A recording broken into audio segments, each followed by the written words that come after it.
Deep Diving.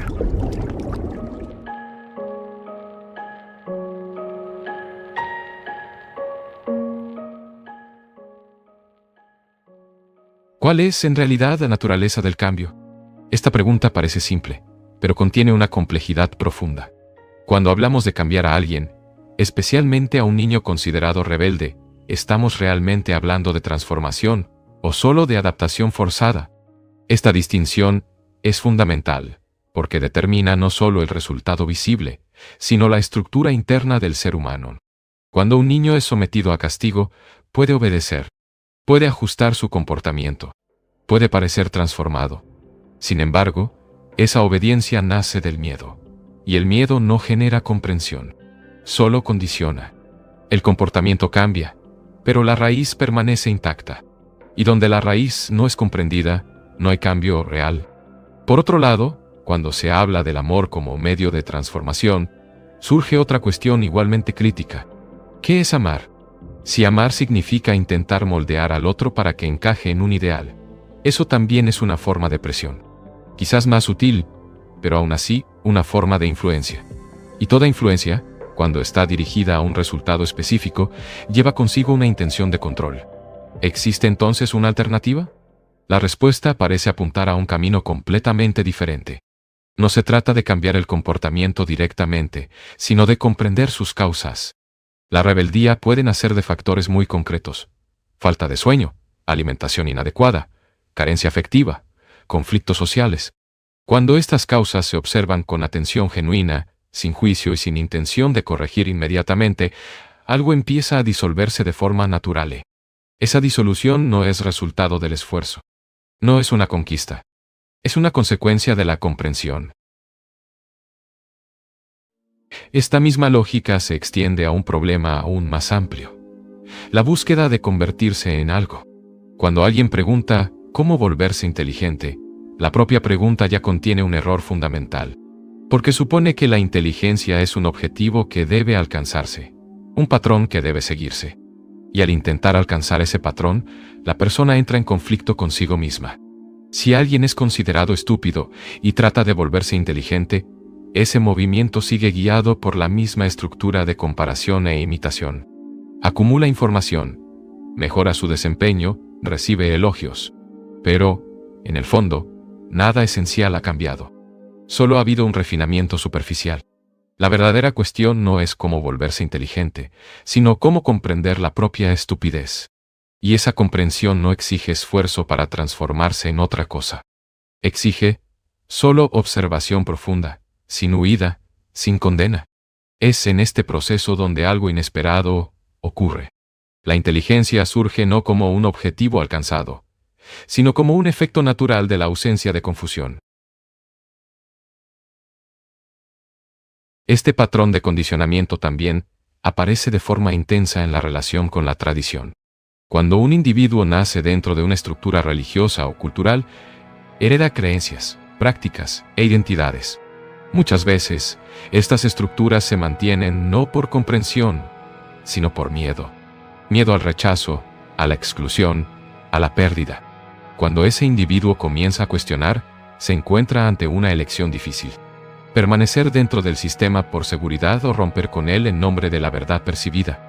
Esta decisión no puede tomarse basándose en teorías o consejos externos.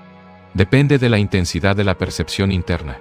Si la comprensión es profunda, trae consigo una fuerza que no es agresiva, sino firme. Una claridad que no depende de la aprobación de los demás. Esa claridad es lo que permite enfrentar las consecuencias sin fragmentarse internamente. Y aquí surge una cuestión esencial sobre la educación. ¿Cuál es su función real? Si la educación solo prepara al individuo para adaptarse a la sociedad, está perpetuando el mismo ciclo de condicionamiento. Pero si enseña a pensar por sí mismo, entonces se convierte en un instrumento de liberación. Pensar por sí mismo no significa rechazar todo automáticamente. Significa investigar, cuestionar, observar sin aceptar ni negar de inmediato. Este proceso genera algo raro: confianza. No una confianza basada en certezas externas, sino una confianza que nace de la propia claridad. Esta claridad está directamente ligada a la atención. Existe una forma de atención que se basa en el esfuerzo. Un intento de concentrarse, de excluir distracciones, de controlar la mente. Pero esta forma de atención consume energía, porque implica resistencia. Y donde hay resistencia, hay conflicto. Sin embargo, existe otro tipo de atención. Una atención sin esfuerzo, sin exclusión, sin resistencia. En este estado, la mente está completamente involucrada con lo que observa, pero al mismo tiempo permanece abierta al entorno. Esta atención no se entrena, no se practica como una técnica. Surge cuando hay interés genuino, cuando hay sensibilidad. Y esta sensibilidad es la base de algo aún más profundo, la meditación. La meditación, en este contexto, no es repetición ni disciplina rígida. Es la comprensión del funcionamiento de la propia mente. Es la percepción continua de pensamientos, emociones y reacciones, sin interferencia. Sin este autoconocimiento, toda atención será parcial. La misma sensibilidad es esencial para comprender la belleza. Normalmente, asociamos la belleza con formas externas, apariencia, estética, comportamiento. Estas expresiones tienen su valor, pero son solo la superficie. Una persona puede ser elegante, educada, bien vestida, y aún así vivir una vida superficial. La verdadera belleza no está en la forma, sino en la calidad de la mente y del corazón. Una mente preocupada solo por sí misma, por sus deseos, ambiciones y miedos, se vuelve limitada. Y esta limitación impide cualquier percepción profunda de la belleza. Pero una mente libre de estas preocupaciones, una mente que observa sin buscar ventaja, comienza a desarrollar una sensibilidad diferente. Se vuelve capaz de percibir tanto lo bello como lo feo, sin rechazo. Y de esta sensibilidad nace la bondad. La bondad no se cultiva como un ideal. Surge naturalmente cuando hay percepción total de la realidad. Y esta percepción incluye todo: la naturaleza, las personas, el sufrimiento, la alegría, los detalles más sutiles de la existencia. Cuando esta bondad está presente, transforma la forma externa. Un rostro común puede volverse profundamente expresivo. Un gesto simple puede contener una gran belleza. En este sentido, la belleza no es algo que se posee. Es algo que se manifiesta cuando hay ausencia de conflicto interno. Tal vez entonces la cuestión central no sea cómo cambiar, cómo mejorar o cómo convertirse en algo, sino cómo comprender lo que ya es. Y en esa comprensión, sin esfuerzo y sin dirección impuesta, algo fundamental se transforma. No por imposición, no por influencia, sino por una inteligencia que nace de la propia observación. Esta puede ser una de las interpretaciones más profundas. La verdadera transformación no es un movimiento hacia un ideal, sino el fin de la necesidad de convertirse en algo. Y tal vez sea en ese fin donde comienza algo completamente nuevo. La curiosidad es una señal de vida. Mientras hay preguntas, hay movimiento, hay apertura, hay posibilidad de descubrimiento. Pero en el momento en que la mente deja de cuestionar, algo se cierra. Y ese cierre no es solo intelectual, es existencial. Cuando una persona deja de preguntar, generalmente no es porque haya encontrado todas las respuestas, sino porque se acomodó en ideas ya aceptadas. Pasa a vivir dentro de un conjunto de conclusiones heredadas. Conclusiones que vinieron de libros, tradiciones, autoridades. Y poco a poco, esa mente se vuelve pesada, predecible, limitada.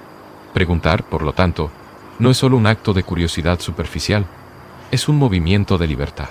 Pero esta libertad exige algo esencial: no aceptar. No en el sentido de rechazar automáticamente, sino de no conformarse con respuestas listas. Cada cuestión necesita ser investigada directamente, como si fuera la primera vez. Es en este espíritu donde la mente se mantiene viva. Esta vitalidad de la mente está profundamente conectada con la capacidad de percibir. Observa un paisaje simple, un campo verde, flores amarillas, un arroyo cruzando silenciosamente el terreno. La reacción inmediata suele ser nombrar: esto es bonito. O lo contrario: esto no me agrada. Pero esta nominación es superficial. Interrumpe la percepción directa.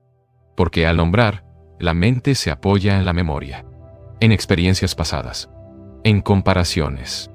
Y, en este proceso, pierde el contacto con lo que está realmente delante de ella. Entonces surge una cuestión más fundamental. ¿Qué es la belleza? La mayoría de las respuestas se centran en la apariencia. Forma, proporción, armonía, comportamiento.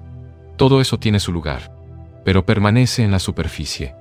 La verdadera belleza parece estar en otro nivel. Un nivel donde no hay separación entre observador y observado. Donde la mente no está juzgando, comparando ni buscando placer. En ese estado, hay una especie de comunión. Y de esa comunión nace una sensación de paz que no depende de circunstancias externas. Pero esta sensibilidad no es común. Porque la mente, en general, está ocupada consigo misma. Con sus problemas, deseos, ambiciones, inseguridades. Y esta ocupación constante crea una especie de ruido interno. Una mente así puede hablar de belleza. Puede describir, analizar, incluso admirar. Pero difícilmente experimenta profundamente. La experiencia real de la belleza exige silencio interior. No un silencio forzado, sino un silencio que surge cuando la mente no está centrada en sí misma. Y este silencio no es vacío. Es extremadamente vivo, sensible, atento. Es en este estado donde algo esencial comienza a florecer. La bondad. La bondad no es un comportamiento aprendido. No es una regla moral.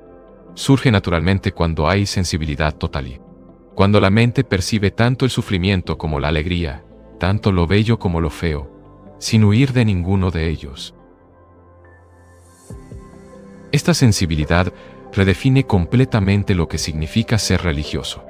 Ser religioso no tiene relación con rituales, símbolos o tradiciones. No depende de templos, ceremonias o creencias específicas. Todo eso puede tener su valor cultural, pero no define la esencia.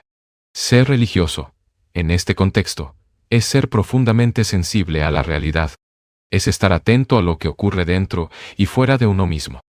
Es percibir el sufrimiento humano, la pobreza, la dureza de la vida, pero también la delicadeza de un gesto, la ligereza de un paisaje, el silencio de un instante. Esta percepción no está fragmentada. Es total. Y de esta totalidad nace algo que no puede cultivarse artificialmente. El amor. El amor, aquí, no está dirigido. No es algo que se da a alguien en particular. No depende de reciprocidad. Simplemente existe cuando la mente no está centrada en sí misma. Y es este amor el que da profundidad a la vida. Sin esta dimensión, todo se vuelve superficial. Podemos tener éxito, conocimiento, habilidades, reconocimiento social. Podemos construir una vida externamente organizada e incluso admirada. Pero, internamente, puede haber vacío. Y ese vacío no puede llenarse con actividades, logros o distracciones. Solo se disuelve cuando hay comprensión. Comprensión de uno mismo. De los propios pensamientos, miedos, deseos, patrones. Esta comprensión no es intelectual. No es teórica. Es directa, inmediata. Y exige atención. No una atención fragmentada, que se divide entre múltiples intereses, sino una atención completa. Una atención que involucra todo el ser. Cuando esta atención está presente, hay claridad. Y en la claridad, no hay conflicto. Tal vez, entonces, la educación debería ir mucho más allá de la transmisión de conocimiento. Debería ayudar al individuo a desarrollar esta capacidad de percibir, de cuestionar, de comprenderse a sí mismo. Porque sin esto, todo el conocimiento acumulado puede convertirse en una carga. Una mente llena de información, pero vacía de comprensión. No es libre, solo repite, reproduce, imita. Pero una mente que investiga por sí misma, que no acepta sin comprender, que permanece abierta a lo desconocido, esa mente es creativa. Y esta creatividad no se limita a las artes o a la ciencia. Se manifiesta en la forma de vivir, en la manera de relacionarse, en la capacidad de responder a la vida sin patrones fijos. Esto nos lleva a una última reflexión. Si la mente puede vivir sin fijarse en conclusiones, sin aprisionarse en identidades, sin depender de patrones externos, entonces tal vez esté constantemente renovándose a sí misma. Y una mente así no envejece psicológicamente, porque no carga el peso del pasado como una carga. Aprende, pero no se aferra a lo aprendido. Observa, pero no se identifica con lo que observa. Esta mente está siempre en movimiento. Y en ese movimiento tal vez esté la verdadera libertad. Hay un punto en el que toda búsqueda de respuesta revela algo inesperado. Ya no se trata de la respuesta en sí, sino del movimiento de la mente que pregunta, porque al observar con atención se percibe que la propia pregunta puede contener la limitación que impide la comprensión. Cuando preguntamos por qué hacemos preguntas, la respuesta parece simple: curiosidad. Pero esta simplicidad oculta algo profundo. La curiosidad es una fuerza vital. Es la que mantiene la mente abierta, explorando, investigando, descubriendo. Sin embargo, esta fuerza puede perderse. Con el tiempo, la mente acumula respuestas.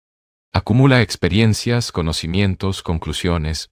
Y, poco a poco, comienza a apoyarse en esa acumulación. En lugar de investigar directamente, pasa a reaccionar basándose en lo que ya sabe. En ese momento, algo esencial se interrumpe. La mente deja de estar en movimiento. Se vuelve estática.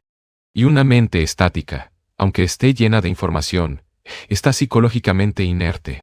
Por eso continuar preguntando es fundamental. No como un hábito mecánico, sino como expresión de una mente viva. Esta vitalidad de la mente está íntimamente ligada a su capacidad de percibir sin interferencia.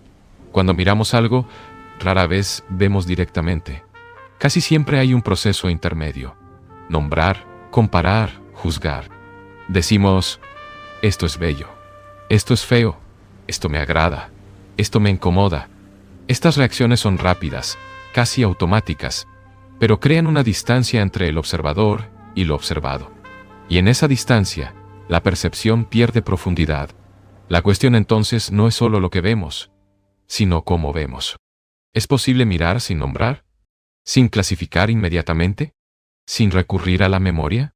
Esta forma de percepción exige una atención muy diferente de la habitual.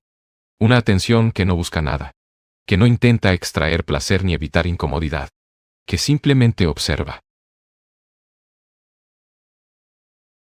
Esta cualidad de observación está en el centro de lo que llamamos meditación. Pero la meditación, en este contexto, no es práctica repetitiva ni técnica estructurada. No es algo que se aprenda mediante métodos. Cualquier intento de sistematizar la meditación tiende a volverla mecánica. Y lo que es mecánico no está vivo. La verdadera meditación comienza cuando hay interés genuino en comprender la propia mente. Cuando se observa el pensamiento surgiendo, desarrollándose y desapareciendo. Cuando se percibe cómo la mente reacciona, cómo crea imágenes, cómo se apega a ideas. Esta observación no está controlada. No hay un observador separado que intenta modificar el proceso. Solo hay percepción. Y en esa percepción, algo se transforma. Pero esta transformación no sigue una dirección predefinida. No hay un ideal que alcanzar. No hay un estado superior que conquistar. Toda idea de progreso psicológico crea un movimiento de comparación, y la comparación genera conflicto. Lo que existe es la comprensión de lo que es. Y esta comprensión, cuando es total, disuelve lo que es falso. Este punto es esencial. Porque normalmente intentamos sustituir un estado por otro. Queremos dejar de ser ansiosos para volvernos tranquilos. Dejar de ser confusos para volvernos claros. Pero este movimiento aún pertenece a la misma estructura. Es solo una modificación superficial. El cambio real ocurre cuando la propia estructura es comprendida. Cuando se ve claramente cómo opera el miedo, cómo se mueve el deseo, cómo el pensamiento construye imágenes. Y esta visión no exige esfuerzo. Esta ausencia de esfuerzo no significa pasividad. Al contrario, exige una atención intensa. Una energía que no está fragmentada. Una mente que no está dividida entre lo que es y lo que debería ser. Cuando esta división desaparece, hay un estado de integración. Y en este estado, La mente no está intentando convertirse en algo. Simplemente está siendo. Y quizás sea precisamente ahí donde reside la verdadera inteligencia. No como acumulación de conocimiento. No como habilidad para resolver problemas complejos, sino como capacidad de percibir la realidad sin distorsión. Esta percepción tiene implicaciones profundas en la forma en que vivimos. Afecta nuestras relaciones, nuestras decisiones, nuestra manera de lidiar con el mundo. Porque, cuando no estamos atrapados en patrones fijos, podemos responder de forma nueva a cada situación. Esa respuesta no viene del pasado, surge del presente. Y esto exige una cualidad rara: estar completamente atento a la hora. No como idea, no como concepto, sino como experiencia directa. Tal vez entonces, la cuestión más importante no sea qué debemos hacer, sino cómo estamos viendo. Porque, si la percepción está distorsionada, cualquier acción que surja de ella también lo estará. Pero si hay claridad, la acción correcta surge naturalmente, sin esfuerzo, sin conflicto, sin duda. Y esta puede ser una de las implicaciones más profundas de todo esto. La verdadera transformación no depende de esfuerzo continuo, sino de comprensión inmediata. Y esta comprensión solo es posible cuando la mente está totalmente presente, libre de condicionamientos. Hay un momento en el que todo intento de mejorar a uno mismo empieza a perder sentido. No porque el perfeccionamiento sea inútil, sino porque se percibe algo más profundo. La propia estructura que busca mejorar puede ser el origen del conflicto. Desde temprana edad, se nos enseña a transformarnos, a ser mejores, más inteligentes, más disciplinados, más adaptados. Este movimiento parece natural, incluso necesario, pero rara vez cuestionamos su base. ¿Qué significa, en realidad, convertirse en algo? Significa salir de lo que se es en dirección a un ideal, un modelo previamente definido, un patrón creado por la sociedad, la cultura, la tradición o por la propia mente. Este movimiento crea inmediatamente una división. Por un lado, lo que somos. Por otro, lo que deberíamos ser. Y entre estos dos puntos, surge el esfuerzo, el conflicto, la frustración. Porque el debería ser nunca se alcanza plenamente. Siempre está un paso adelante, siempre incompleto. Y así la mente entra en un ciclo continuo de intento y fracaso.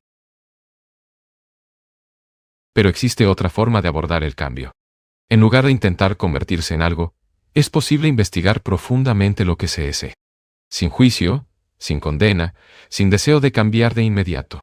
Si hay envidia, por ejemplo, en lugar de intentar sustituirla por generosidad, se puede observar la envidia en sí misma.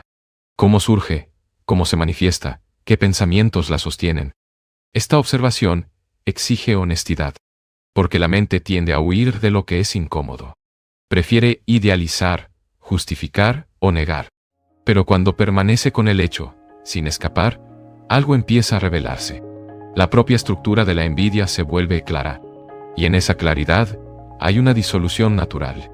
No porque se haya intentado eliminarla, sino porque ha sido comprendida. Este principio altera completamente la noción de disciplina. Normalmente, la disciplina se entiende como control, represión de impulsos, dirección del comportamiento hacia un objetivo. Pero este tipo de disciplina se basa en el conflicto. Hay una parte de la mente que impone y otra que resiste. Y esta división consume energía. Sin embargo, existe una disciplina que nace de la comprensión. Cuando algo se ve con claridad, no hay necesidad de control. La acción correcta ocurre naturalmente. Por ejemplo, si se comprende profundamente el efecto destructivo de un hábito, no es necesario luchar contra él. La propia comprensión pone fin al hábito. Esta es una disciplina sin esfuerzo. Un orden que no es impuesto, sino que emerge de la percepción. Este orden interno está directamente relacionado con la libertad. Pero aquí también hay un error común. Libertad no es hacer lo que se quiere. Eso, la mayoría de las veces, es solo seguir impulsos condicionados. La verdadera libertad parece estar en la ausencia de condicionamiento, en la capacidad de percibir sin filtros, de actuar sin ser guiado por patrones inconscientes. Y esto solo es posible cuando hay autoconocimiento. Conocerse a uno mismo no como idea, sino como hecho. Observar pensamientos, emociones, reacciones, sin elección, sin preferir unos y rechazar otros. Esta observación no acumula conocimiento en el sentido tradicional. Aporta comprensión inmediata. Y esta comprensión tiene una cualidad transformadora. No en el sentido de cambiar algo por otra cosa, sino de terminar con lo falso. Cuando la falsedad se ve claramente, pierde su fuerza. No es necesario combatirla. Este punto es esencial, porque gran parte del esfuerzo humano se dirige a combatir aspectos internos considerados negativos. Pero este combate refuerza la división. Y donde hay división, hay conflicto. Cuando no hay división, hay integración. Y en esta integración, la mente funciona de una manera completamente diferente. No está fragmentada. No está dividida en múltiples direcciones. Hay unidad. Esta unidad trae una calidad de energía que no está dispersa. Y esta energía permite una atención profunda, continua, sin esfuerzo. Es esta atención la que hace posible ver la realidad tal como es, sin distorsiones. Y cuando la realidad se ve con claridad, la acción correcta no necesita buscarse. Ocurre. Tal vez, entonces, toda la cuestión de la transformación humana necesita ser reconsiderada. No como un proceso de convertirse en algo mejor, sino como un movimiento de comprender profundamente lo que ya está presente. Y en esa comprensión, algo esencial termina, y algo completamente nuevo puede surgir. No como resultado del esfuerzo, sino como expresión natural de una mente que ve. Existe una diferencia sutil, pero decisiva, entre acumular conocimiento y comprender. Esta diferencia suele pasar desapercibida, porque nuestra educación valora profundamente la acumulación. Saber más, recordar más, responder mejor. Todo eso se considera señal de inteligencia. Pero, ¿es eso realmente inteligencia? ¿O sería solo habilidad para almacenar y repetir? Una mente puede estar llena de información, y aún así ser confusa, limitada, condicionada. Porque el conocimiento, por sí mismo, pertenece al pasado. Es el resultado de experiencias anteriores, de conclusiones ya formadas. Y cuando la mente responde desde ese pasado, no está viendo lo nuevo. Solo está reaccionando basándose en lo que ya conoce. Esta reacción puede ser eficiente en situaciones prácticas. Pero en el ámbito psicológico, crea repetición. Y la repetición impide la comprensión. Comprender es algo totalmente diferente. No es acumular. No es memorizar. No es aplicar un método. Comprender ocurre en el instante en que hay percepción directa. Cuando la mente ve algo sin interferencia, sin interpretación, sin distorsión. Este tipo de percepción exige una calidad de atención muy rara. Porque normalmente estamos distraídos, divididos, ocupados con pensamientos paralelos. Pero cuando hay atención total, algo se ilumina. Y esta iluminación no viene del esfuerzo. Viene de la claridad. Esta claridad tiene implicaciones profundas en la forma en que aprendemos. Si el aprendizaje se basa solo en la memorización, se vuelve pesado, mecánico, cansado, porque no hay implicación real. Pero cuando hay comprensión, el aprendizaje se vuelve natural. Fluye sin esfuerzo, porque la mente está interesada, abierta, sensible. Esto cambia completamente la relación con el conocimiento. Deja de ser una carga y se convierte en una herramienta. Esta misma distinción aparece en la forma en que nos relacionamos con nosotros mismos. Muchas veces acumulamos ideas sobre quiénes somos. Definiciones, etiquetas, diagnósticos. Decimos, soy así, soy de tal manera, tengo tal problema. Estas definiciones pueden tener cierta base, pero se convierten en prisiones, porque la mente pasa a identificarse con ellas. Y esta identificación limita la percepción. En lugar de observar directamente lo que ocurre en el momento, la mente interpreta todo a la luz de una imagen preexistente. Pero si esta imagen se suspende, aunque sea por un instante, algo nuevo puede verse. Y esa visión no está condicionada por el pasado. Esto nos lleva nuevamente a la cuestión de la atención. Prestar atención no es solo enfocar. No es excluir lo demás. No es forzar la mente a concentrarse en un punto. La verdadera atención es inclusiva. Abarca todo lo que está ocurriendo, internamente y externamente. Percibe el sonido alrededor, el movimiento del pensamiento, las sensaciones del cuerpo, todo al mismo tiempo, sin esfuerzo. Esta atención no fragmenta la experiencia, la integra, y es en esta integración donde surge una calidad de percepción completamente diferente. Esta percepción es esencial para comprender la totalidad de la vida, porque la vida no está fragmentada, no está dividida en compartimentos aislados, pero nuestra mente, condicionada, tiende a dividir el trabajo por un lado, las relaciones por otro, la espiritualidad en un espacio separado. Esta división crea conflicto, porque cada parte sigue su propia lógica, muchas veces contradictoria. Pero cuando hay atención total, esta división empieza a desaparecer, y con ella, desaparece también el conflicto interno. Tal vez, esto sea lo que significa vivir de forma integrada, no como un ideal que debe alcanzarse, sino como un estado que surge naturalmente cuando la mente no está fragmentada. Y esta integración no es resultado de un esfuerzo continuo. Surge cuando hay comprensión. Esta comprensión, a su vez, no puede transmitirse como conocimiento. No puede enseñarse como una fórmula. Debe descubrirse directamente.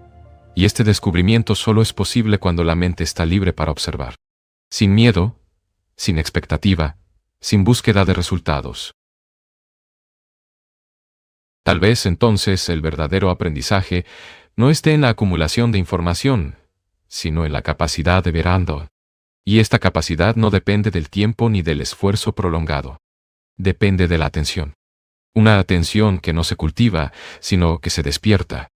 Y cuando esta atención está presente, la mente deja de ser un instrumento de repetición y se convierte en un instrumento de descubrimiento. Hay un punto en el que toda esta investigación converge hacia algo esencial: la relación entre el observador y aquello que es observado. Porque, a lo largo de toda la experiencia humana, parece haber siempre esta división. Por un lado, yo. Por otro, aquello que veo, siento o pienso. Pero, ¿es esta división real? ¿O es una construcción de la propia mente? Cuando surge un pensamiento, por ejemplo, inmediatamente decimos, yo estoy pensando. Cuando aparece un sentimiento, afirmamos, estoy enfadado, estoy triste. Pero, al observar con más atención, se percibe que yo es, en realidad, parte de ese mismo proceso. El pensador no está separado del pensamiento. Es el pensamiento. Esta percepción cambia completamente la forma de comprender la mente, porque elimina la idea de un centro controlador que puede manipular los contenidos internos. Y sin ese centro, no hay conflicto entre quien observa y aquello que es observado. Este insight tiene implicaciones profundas, porque gran parte del esfuerzo humano se basa en esta división. Intentamos controlar pensamientos, reprimir emociones, dirigir deseos. Pero ¿quién es ese controlador? Si forma parte del mismo movimiento que intenta controlar, entonces todo ese esfuerzo se vuelve circular. Es como intentar organizar el caos desde el propio caos. Cuando esto se ve con claridad, el control pierde sentido. No como una decisión, sino como una comprensión. Y en ese momento, algo completamente diferente puede emerger. Una observación sin interferencia. Esta observación no es pasiva. Es extremadamente activa, pero no en el sentido de actuar sobre algo. Es activa en el sentido de estar totalmente presente. Y en esa presencia, la mente comienza a funcionar de otra manera. No reacciona automáticamente. No se mueve desde patrones fijos. Hay un espacio entre estímulo y respuesta. Y en ese espacio hay libertad. Esta libertad no es un concepto abstracto. Se manifiesta en la vida cotidiana, en la forma en que escuchamos a alguien, cómo reaccionamos a una crítica, cómo lidiamos con lo inesperado. Cuando no hay un centro fijo defendiendo una imagen, las reacciones dejan de ser defensivas. Hay apertura. Y esta apertura permite comprender al otro sin distorsión. Esta calidad de relación es profundamente transformadora, porque elimina la necesidad de conflicto. Ya no hay el intento constante de afirmar, proteger o imponer una identidad. Y sin esa necesidad, surge algo raro, el encuentro real. Un encuentro donde no hay proyección, ni expectativa, ni comparación. Solo presencia. Esta presencia está directamente ligada al amor, pero no al amor como sentimiento condicionado, no al amor que depende de reciprocidad, apego o necesidad. El amor, en este contexto, es ausencia de separación. Es cuando no hay un yo buscando algo en el otro. Y en este estado, la relación deja de ser utilitaria. Se convierte en un espacio de comprensión mutua. Este mismo principio se aplica a la relación con el mundo. Cuando la mente no está centrada en sí misma, se vuelve sensible a lo que ocurre alrededor, a la naturaleza, a las personas, a las situaciones. Esta sensibilidad no es selectiva. No elige solo lo que es agradable. Percibe el todo. Y es de esta percepción de donde nace una responsabilidad natural, no como obligación, sino como respuesta adecuada a lo que se ve. Tal vez esto sea lo que significa vivir de forma consciente, no como un ideal lejano, sino como una cualidad de atención presente en cada momento. Una atención que no está dividida, que no está condicionada, que no está presa al pasado. Y cuando esta atención está presente, algo fundamental ocurre. La mente deja de ser un campo de conflicto y se convierte en un espacio de claridad. Y en esta claridad, la acción no necesita planificarse en exceso. Surge naturalmente, sin esfuerzo, sin contradicción. Tal vez, entonces, la mayor transformación no esté en cambiar el contenido de la mente, sino en comprender su estructura. Y esta comprensión no es gradual, no es acumulativa. Ocurre en el instante en que hay visión. Una visión que no pertenece al pensamiento, sino a la percepción directa. Y en esa percepción, toda la dinámica de la mente puede verse como un todo. Hay algo aún más sutil que necesita observarse. Incluso cuando comenzamos a comprender estos movimientos de la mente, puede surgir un nuevo tipo de trampa. Transformar esta comprensión en conocimiento acumulado. Es decir, aquello que fue visto directamente pasa a ser recordado, almacenado, repetido. Y entonces la mente comienza a operar desde esa memoria diciendo, ya entendí esto, sé cómo funciona. Pero ese saber ya no es comprensión viva, es solo registro del pasado. Y cuando la mente responde desde ese registro, deja de ver lo que está ocurriendo ahora. Compara el presente con lo que ya fue comprendido antes. Y esta comparación crea distorsión. Porque el presente nunca es idéntico al pasado. Esto plantea una cuestión esencial. ¿Es posible vivir sin acumular psicológicamente? No en el sentido práctico, donde la memoria es necesaria, sino en el sentido interno. En la forma en que nos relacionamos con experiencias, sentimientos, acontecimientos. Normalmente, cada experiencia deja un residuo, una marca, un registro emocional o psicológico. Y esta acumulación forma lo que llamamos yo. El yo no es una entidad fija. Es un conjunto de memorias, identificaciones, experiencias acumuladas a lo largo del tiempo. Y es este yo el que reacciona, juzga, busca, teme. Si esto se ve claramente, surge una posibilidad completamente diferente. Una mente que no se apega a cada experiencia, que vive plenamente, pero no acumula residuos psicológicos. Esto no significa olvidar, significa no cargar. Cada momento se vive intensamente, pero no se convierte en un peso para el siguiente. Y en esta ligereza hay una libertad extraordinaria. Esta libertad altera profundamente la relación con el tiempo, porque el tiempo psicológico se construye a partir del pasado proyectado hacia el futuro. Yo fui esto. Seré aquello. Este movimiento crea continuidad, pero también crea conflicto. Siempre hay algo que alcanzar, algo que evitar, algo que resolver. Pero cuando no hay esta acumulación, el tiempo psicológico pierde su fuerza. Lo que queda es el tiempo cronológico, necesario para la vida práctica. Pero internamente, hay un estado de presencia. Y en este estado, la mente no se mueve entre pasado y futuro. Está en el ahora. Esta presencia no es algo que pueda practicarse, porque toda práctica implica repetición, y la repetición pertenece al tiempo, pertenece al pasado. La presencia ocurre cuando la mente está completamente atenta, cuando no hay distracción, ni huida, ni resistencia. Y esta atención no puede forzarse. Surge cuando hay interés genuino en veré. Este interés es lo que sostiene toda la investigación. Sin él, todo se vuelve mecánico, repetitivo, vacío.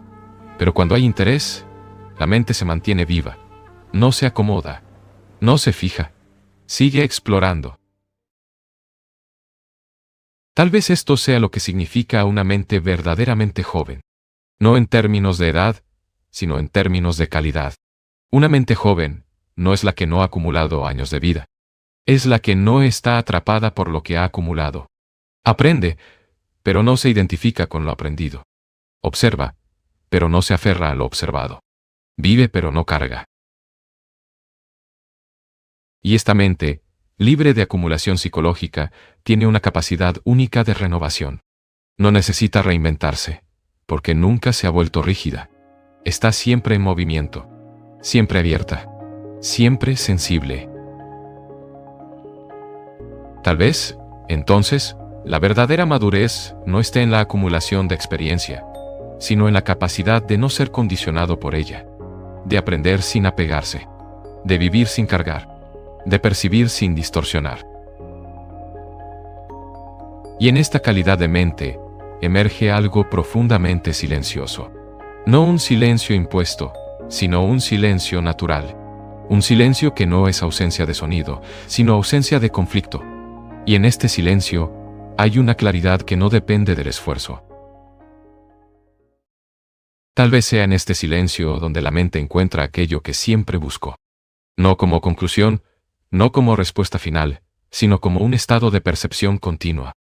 Un estado donde no hay fin ni comienzo, solo un movimiento constante de descubrimiento. Lo que escuchaste aquí no termina aquí, continúa, en la forma en que observas lo que viene después. Suscríbete al canal y sigue este viaje. Porque cuanto más profundizas, más percibes lo que siempre estuvo ahí.